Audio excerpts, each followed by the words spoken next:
நண்பர்களே, தட்டானோட இந்த வயல்வெளிக்கு உங்களை வரவேற்கிறோம். சப்ஸ்கிரைப் பண்ணி சப்போர்ட் பண்ணுங்கள். இது பார்த்திங்கன்னா, இது ஒரு ஹாப்பியான ஒரு மூமெண்ட். செப்டம்பர் மாதம் 5ஆம் தேதி நெல் விதையை தூவணும். சிட்டியில் இருக்கவங்களுக்கு நெல் விவசாயத்தை பற்றி அவங்க தாத்தா சொல்லியோ இல்லை விவசாயிங்க சொல்லியோ கேள்விப்பட்டிருப்பாங்க. ஆனால் உண்மையிலுமே அதில் அனுபவப்படும் போது தான் அதில் எவ்வளோ கஷ்டம் இருக்குன்றது புரிஞ்சுது. ஒவ்வொரு விவசாயியுமே எவ்வளோ கஷ்டப்படுறாங்க. இதை நெல்மணியை தூவி அதை விளைய வச்சு அதை அறுவடை பண்ணி கொண்டு நம்மக்கிட்ட தட்டில் சோறாக சேர்க்கறதுக்கு அப்படிங்கிறது அதை பண்ணும்போது தான் எங்களுக்கு தெரிஞ்சுது.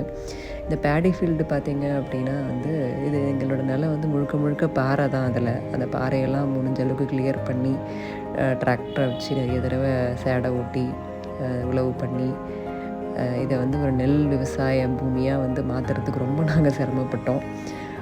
கடைசியில் கடவுள் புண்ணியத்தில் இந்த நிலம் அதுக்கு ஏற்ற மாதிரி அழகாக சீரமைக்கப்பட்டுச்சு. பார்த்திங்க அப்படின்னா இயற்கை விவசாயம் தான் நாங்கள் பண்ணிகிட்ருக்கோம். ஸோ என்ன மாதிரி நெல் போடலாம், எந்த விதையை போடலாம் அப்படின்னு பார்க்கும்போது எங்களுக்கு தங்க சம்பா நெல் ஒரு இயற்கை விவசாயிக்கிட்ட இருந்து கிடச்சிது. இருப்புன்னு சொன்னாங்க. அவங்ககிட்ட இருந்த இருப்பை நாங்கள் யூஸ் பண்ணிக்கிட்டோம். இது பார்த்திங்கன்னா அதை தூவிட்டுருக்காங்க. அதை பார்க்கும்போது எங்களுக்கு ரொம்ப ஹாப்பியாக இருந்துச்சு. அன்றைக்கி பார்த்திங்கன்னா லக்கீலி நாங்கள் விதை போடுறோம். ஈவினிங் கரெக்டாக எங்களுக்கு இயற்கையோட ஆசீர்வாதமோ என்னமோ மேலே எங்களுக்கு ஒரு ரெயின்போ வந்துச்சு. அது ஒரு பிளெஸிங்கை நாங்கள் கன்சிடர் பண்ணுறோம். இது தங்க சம்பா பொறுத்த மட்டும் பார்த்திங்கன்னா இந்த வீடியோவில் நீங்கள் விதைக்கிறது, அதை நாற்று வர்றது, நடவு பண்ணி அதுக்கு பிறகு எப்படி அது விளைச்சல் இருக்குது அப்படின்றது வரைக்கும் இந்த வீடியோவில் நாங்கள் சொல்லியிருப்போம். இது பார்த்திங்கன்னா 150 நாள் பயிர். இன்றைக்கி விதைப்பு முடித்தாச்சு. இப்போ விதைச்சி முடிச்சிட்டோம். இப்போ இதிலேருந்து 18 நாள் கழித்து பார்த்திங்க அப்படின்னா 18 ஒரு 20 நாள் இருக்கும்னு நினைக்கிறேன். 20 நாள் கழித்து பார்த்திங்க அப்படின்னா நல்லா பச்சை பசேல்னு வந்துருந்துச்சு. இதோட 18ஆவது நாளில் நாங்கள் மீனம்பலம் தெளித்து விட்டோம். கொஞ்சம் நல்லா தரமாக வளரணுன்றதுக்காக. அதுக்கு பிறகு பார்த்திங்கன்னா இப்போ 23 25 நாளுக்குள்ளே நம்ம எப்போனாலும் எடுத்து நடவு பண்ணலாம். இப்போ நாற்று எடுத்து கட்டிகிட்டு இருக்காங்க பாருங்கள், என்ன அழகாக இருக்குது பாருங்கள். இது பேல் க்ரீன், அதாவது இளம் பச்சை அப்படின்னு சொல்லுவாங்க இல்லையா, அந்த கலரில் நல்லா அழகாக இருக்குது பார்க்கவே. எடுத்து இப்போ நாற்று கட்டிக்கிட்டு இருக்காங்க. இப்போ இது பார்த்திங்க அப்படின்னா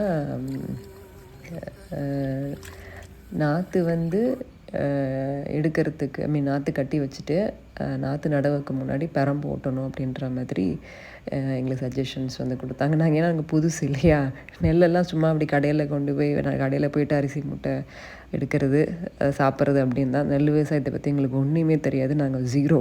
இதில் நாங்கள் ஒரு எல்கேஜி.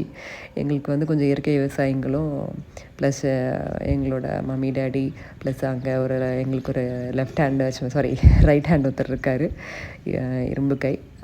அங்கேயே எங்கள் நிலத்தை பார்த்துக்கிற ஒரு செக்யூரிட்டி காட். அவங்க நெல் விவசாயம் பற்றி அவங்களுக்கு நிறைய தெரிஞ்சிருக்கோம் இல்லையா, ஆப்வியஸாக பண்ணிகிட்ருக்காங்க. ஸோ இவங்ககிட்டேருந்து எல்லாருக்கிட்டேருந்து என்னென்ன மாதிரியான சஜஷன்ஸ் எடுக்க முடியுமோ எல்லாத்தையும் எடுத்து எது கரெக்டாக சூட் ஆகும்ன்ற மாதிரி அனலைஸ் பண்ணிவிட்டு நாங்கள் இவ்வளோ தூரம் வந்திருக்கோம். பெரம்பு ஓட்டியாச்சு. பார்த்திங்கன்னா நடுவு நட்டு இப்போ பார்த்திங்க அப்படின்னா நீங்கள் பார்த்துட்ருக்கீங்க இல்லையா, இது பார்த்திங்கன்னா ஜப்பான் முறை நடுவுன்னு சொல்லுவாங்க. கொஞ்சம் ஸ்பேஸ் விட்டு நட்டோம். இதுவுமே இயற்கை விவசாயிங்கிட்டேருந்து எங்களுக்கு கொடுத்த அந்த ஒரு அட்வைஸ் படி தான் பண்ணியிருக்கோம். இவ்வளோ சூப்பராக வந்திருக்கு பாருங்கள். ஸோ இதை பார்த்திங்கன்னா ஒரு மாதம் முடிஞ்சிருச்சு. ஆமாம், 40 நாள் முடிஞ்சிருச்சு. 40 நாள் கழித்து அந்த நெல் பூமியை பார்க்குறதுக்கே கண்ணுக்கு குளிர்ச்சியாக அவ்வளோ அழகாக ஒரு நிம்மதியாக இருந்துச்சு. ரொம்ப ஒரு ஆத்மார்த்தமான ஒரு ஃபீல் கிடச்சிது. எப்படா நெல்மணி அதில் பார்க்க போகிறோம், எப்போ அறுவடை பண்ண போகிறோம், அதை நம்ம சாப்பிட போகிறோம், நம்மளே விதைச்சி நம்மளே சாப்பிட்றதுங்கிறது ஒரு அற்புதமான ஒரு உணர்ச்சி. அது இப்போ அறுவடைக்காக காத்துக்கிட்டு இருக்கோம். நான் இன்னும் ஒரு 3 மாதம் வெயிட் பண்ணணும். தை மாதம் அப்போ அறுவடைக்கு கரெக்டாக இருக்கும். அறுவடை வீடியோ கண்டிப்பாக போடுறேன். தொடர்ந்து சப்போர்ட் பண்ணுங்கள், ஷேர் பண்ணுங்கள், சப்ஸ்கிரைப் பண்ணுங்கள். நன்றி.